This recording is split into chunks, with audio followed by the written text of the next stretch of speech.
We all face objections and we all face rejection, right? But how do you handle it? Did you know that objections and rejection are just the rungs of the ladder to success? It can take 5, 6, 7 no's or more just to get to a yes. Are you prepared?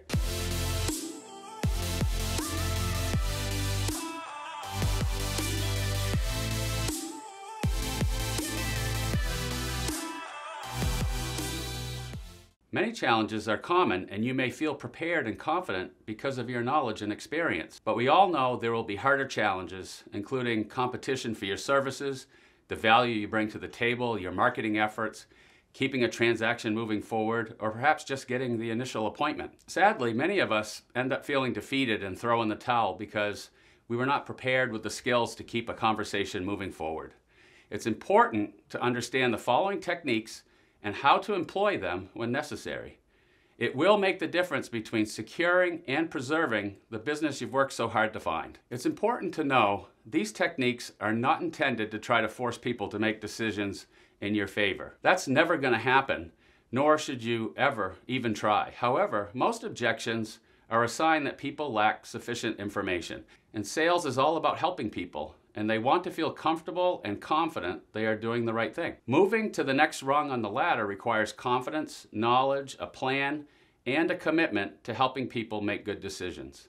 And sometimes a no is a no, but oftentimes a no means not now, and that's okay. So here are 10 proven techniques I want you to be prepared to employ on your next appointment. And they all begin with the letter P to make it easier for you to remember. So number 1, proud, as in be proud and know your worth. In order to begin any negotiation or handle any objection, you need to be confident of your worth and know when to walk away. This is a key boundary, and it begins with respect for self. Number 2 are proof points. It's important and helpful to have documented evidence, facts, statistics, and results to back up your claims and be prepared to leverage what the market and the professionals in the industry are saying. For example, as you can see from this report, investing in a marketing plan that includes staging and professional photography is key to maximizing the value of your home. Number 3 is preclude.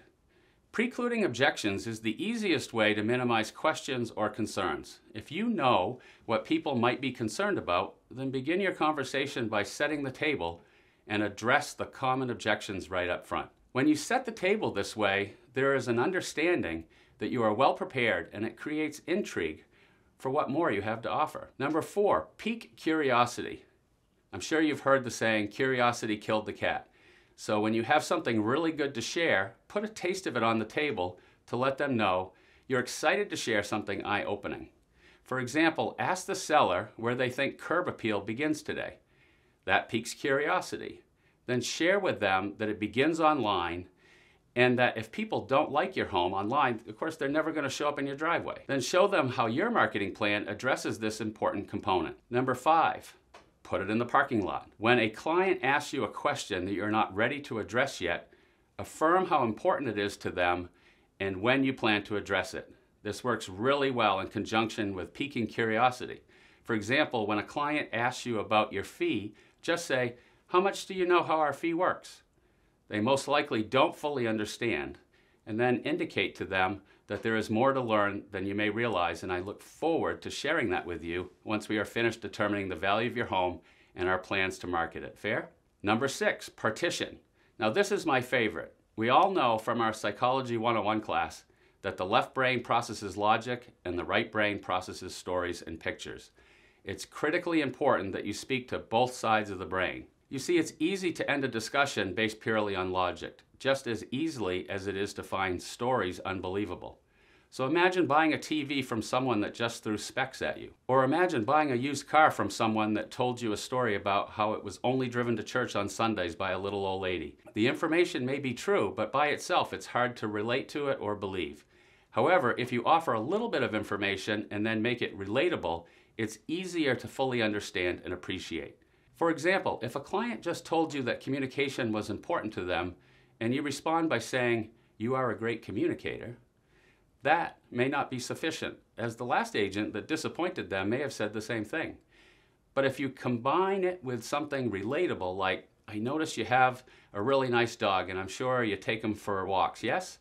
I bet there's a nosy neighbor up the street, right?" Well, When they stop and ask you how the sale of your home is going, you won't have to make something up to satisfy their insatiable desire to know everything going on. That's how important communication is to me. It's a reflection of my service to you. Number 7 is the pregnant pause. The pregnant pause is basically a moment of silence after you have made a counter response to their request. It is the hardest technique of them all. Why? Because we all like to talk, but the loser is the one who speaks first. You must remain silent.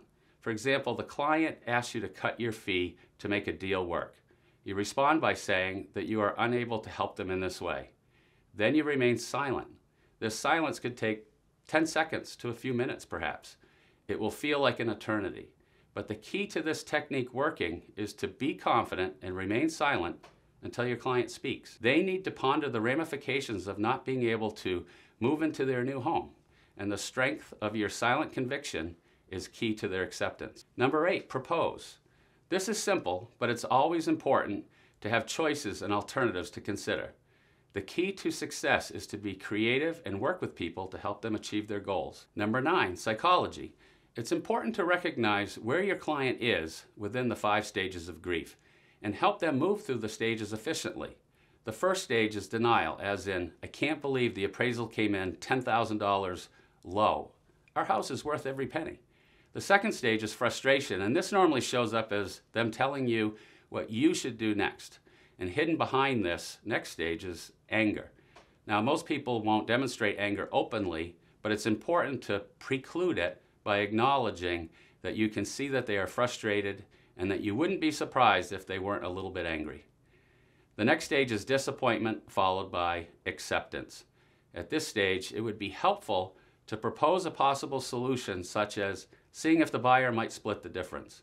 Oftentimes, given a little time, perhaps overnight, to think about the ramifications of not being able to move into their new home will help your client overcome their disappointment and move forward. Number 10, poke the pain. Now, your role is to address the pain, and sometimes in order to address the pain, you have to remind your client of how much it hurts so you can help fix it. The pain might be the house is too small, and they may be hesitant to move forward out of fear of finding a new home in a low inventory market. To poke the pain would be to remind them of their reason for moving and to keep them focused on your plan to confidently get them to where they would like to be and assure them that the effort to find a new home will be worth it. And then as a bonus, number 11 is the silent no. This technique is best used at the end of any negotiation. An example might be agreeing on the price to market one's home, and your seller wants $325 for their home, but you've shown them that it's only worth $300 max. They suggest meeting in the middle and counter back with $310, hoping to leave a little wiggle room for negotiation. Knowing that you have already explained how that strategy may leave them without any offers, you respond by just dropping your eyes and shaking your head like this. Try it on your friends for fun. It works. And I hope you find these techniques for handling objections helpful. All of these techniques, being proud of your worth and precluding objections, will go a long way towards success. Add the other elements to your skill set, and you'll get better and better at thinking on your feet when faced with more and more difficult situations. Think about it. Your clients will value the way you handle yourself under pressure, knowing full well that they have selected the best person to represent their interests when it matters most. Create the experience your clients will love to talk about.